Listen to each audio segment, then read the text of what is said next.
On May 2, 2003, Mahinder Sharma was returning to his village from a nearby town. Whenever he came home, his children used to meet him at home. But that day, all three of his children were not at home. Mahinder thought maybe the kids had gone somewhere outside.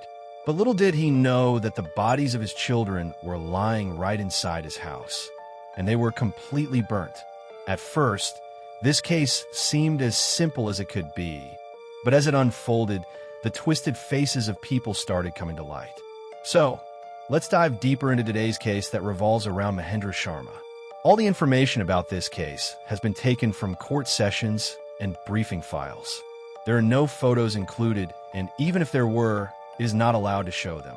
Maybe that's why this case doesn't get much attention, because there are no photos, people hesitate to show it or bring it to the media. But let's move forward with the case now. 59-year-old Mahinder Kumar Sharma was a well-known lawyer. He lived with his family in a duplex house in the Court Road area of Shivpuri. Mahinder Ji was a senior advocate, respected a lot in society. He mingled easily with everyone and had a wide circle of friends. He also had good relations with his neighbors. If he or his family ever needed help, they would get it without hesitation. His family included his wife, Shakuntala Ji, and 4 children: Girish, Rohit, Lata, and the youngest, Sandeep. Rohit, Lata, and Sandeep lived with Mahinder Ji, but Girish mostly stayed in the village with his grandfather, looking after the fields. Shakuntala Ji sometimes lived in the village and sometimes at their home in Shivpuri. That's why most of the time, the 3 children, Rohit, Sandeep, and Lata, lived with Mahinder Ji. Though Mahinder Ji's family was like any other, like almost every Indian household, they occasionally had small quarrels. Since each family lived in separate homes in the area, neighbors could often hear their arguments. On May 1st, 2003, just like any other day, at 9 a.m., Mahinder Ji's cook, Prembai, came to the house, cooked food, and left by 11 a.m. Prembai had been working there for a long time. Although we don't know what she looked like or how long she had been working there, it was clear the family trusted her a lot. So much so that even if no one was home, Prembai could still come inside the house. At that time, Mahinder Ji was going to Gwalior to finalize a marriage alliance for his daughter Lata. All 3 of his children were at home, while Shakuntala Ji had gone to a nearby village to attend a wedding. But on that very day, when Mahinder Ji was on his way to Gwalior, a client had also come to his house to discuss an important case. Everyone in the house was upstairs at that time. As the client arrived at Mahinder Ji's home to talk about the case, he heard shouting from upstairs. Mahinder Ji was scolding his 3 children, Rohit, Sandeep, and Lata, for some reason. Because of this, the children were crying loudly. All this was happening upstairs, while the client was standing downstairs, calling out for Mahinder Ji. However, the shouting was so loud that Mahinder Ji probably couldn't hear the client's voice, so the client left without meeting him. At 3 p.m., Mahinder Ji left by bus to Gwalior. He planned to spend the day there and return home by 8 p.m. the next evening. When he returned home, he found the door locked, which was strange because usually one of the 3 children was always at home. Mahinder Ji thought maybe the kids had gone out and would return soon. He waited, but when a long time passed and the children didn't come back, he started getting worried. At that time, he didn't have the house key either, so finally, he broke open the door. There was no electricity in the entire colony at that time, so the house was completely dark. As Mahinder Ji entered, he saw that the house was without power. He tried to look for his children around the house, but in the dark, it was hard to find or call out to them. At that moment, Mahinder Ji thought maybe the children weren't at home. He sat on the ground floor waiting for his children. It might seem strange why he didn't call out to them or why the children didn't respond. Also, since the house was locked, it was obvious the children were not inside. Not only that, Mahinder Ji waited for his children for some time. Meanwhile, electricity returned to the whole colony, but the lights on the first floor of his house were still off. Because of this, he felt even more uneasy, and his anxiety increased due to the darkness inside his house. Mahinder Ji called Suresh Oja, who lived in front of his house, to check the fuse. Suresh fixed the fuse, but the lights on the first floor were still off. From here, the situation became stranger. Despite the electricity being restored, Mahinder Ji didn't check the first floor to see if his children were there. Perhaps he was so worried that it didn't occur to him to think about this. Even after the electricity came back and Suresh Ojha left, Mahinder Ji kept waiting downstairs for his children. When the children didn't return for a long time, Mahinder Ji fell asleep right there on the ground floor. The next day, on the morning of May 3rd, Prem Bai came to cook. She saw Mahinder Ji standing outside the house, and the entire house was silent. Prem Bai tried hard to talk to him, but Mahinder Ji sent her back, saying the children had gone out and he too would eat at a hotel with them. It was also strange why Mahinder Ji did not tell Prem Bai the truth, especially since he trusted her and she was a reliable member of the family. I have also wondered what Mahinder Ji might have been thinking at that time. I cannot even guess what he was trying to do there. Perhaps he thought that telling Prem Bai that the children had gone out and that the house had no electricity would not help at all. Maybe that is why Mahinder Ji did not tell Prem Bai anything and made her leave the house. Mahinder Ji was still hopeful that his children would come back home that day. As I mentioned earlier, he was standing by the door waiting for his children. But after many hours had passed and the children still hadn't returned, thoughts began to cross his mind that something bad might have happened to them. Eventually, he called his eldest son, Girish, and asked him to come home. As I mentioned before, Girish lived in the village with his grandfather. As soon as he got the call, he immediately reached Shivpuri. As soon as Girish arrived in Shivpuri, Mahinder Ji told him the whole truth. While they were talking, suddenly they smelled the strong odor of burning. They couldn't figure out where the smell was coming from, so they began searching the ground floor, from the kitchen to other rooms. Then they remembered that the previous night, because there was no electricity, they had not checked the upper floor.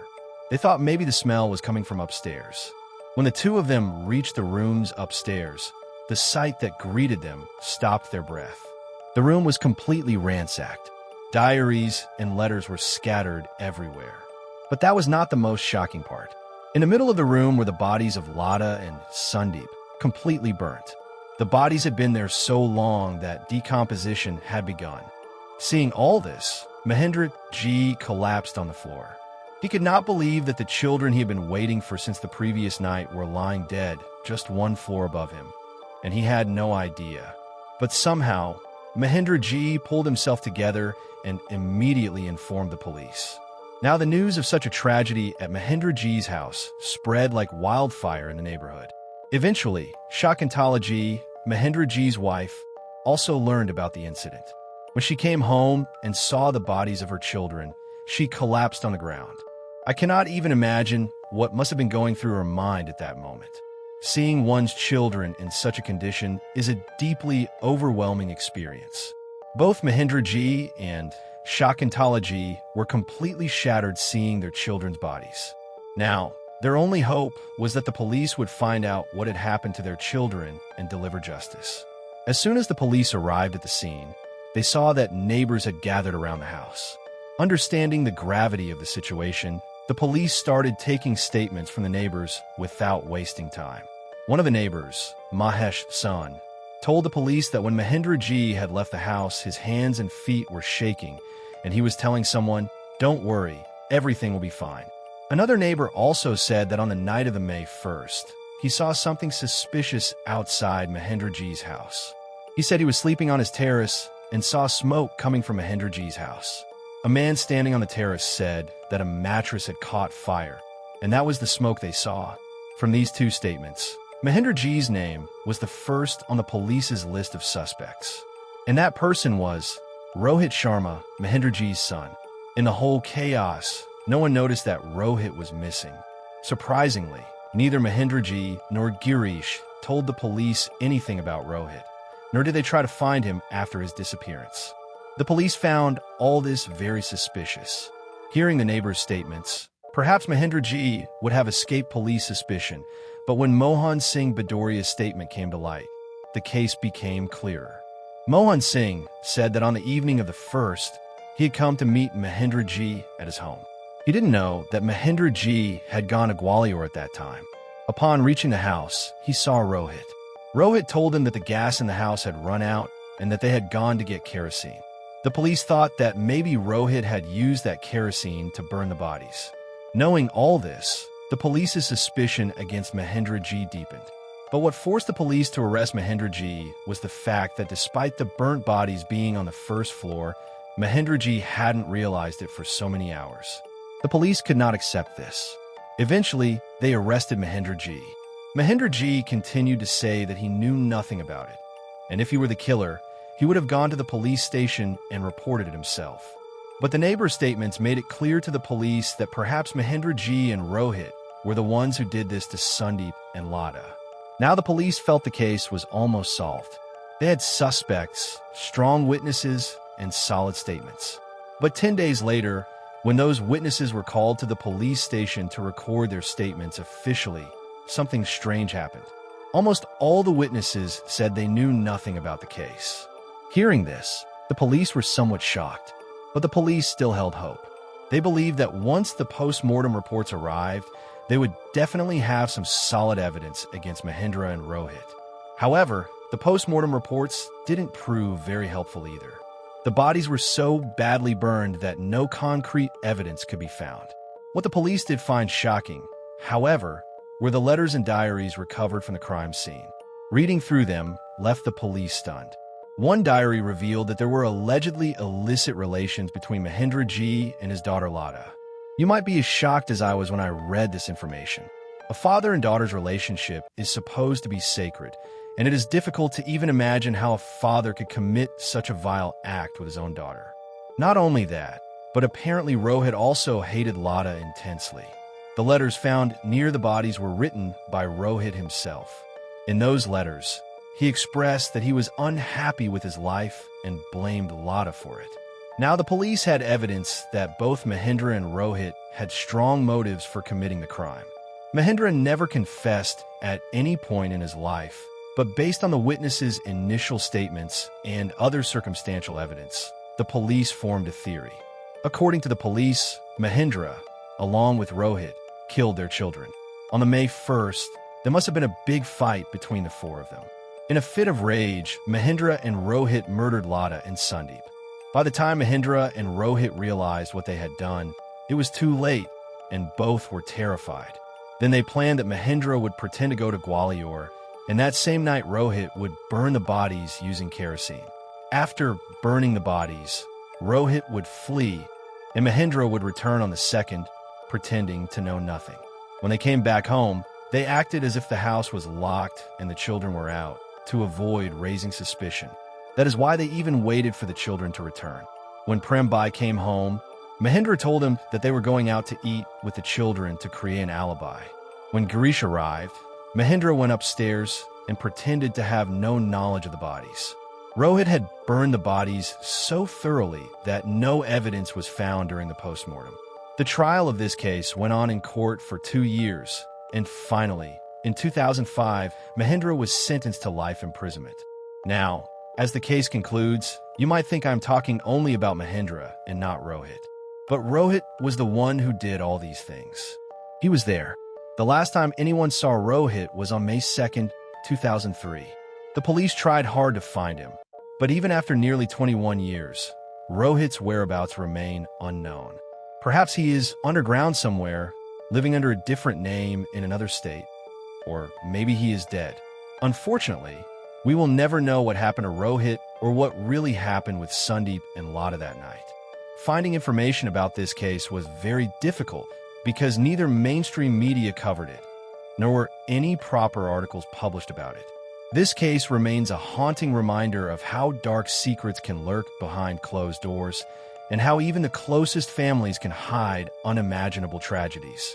It also shows the limits of justice when crucial pieces of the puzzle, like Rohit, remain missing.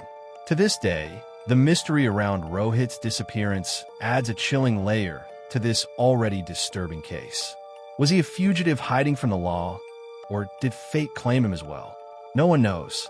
What remains certain is the pain and loss suffered by this family and the lasting impact on everyone involved.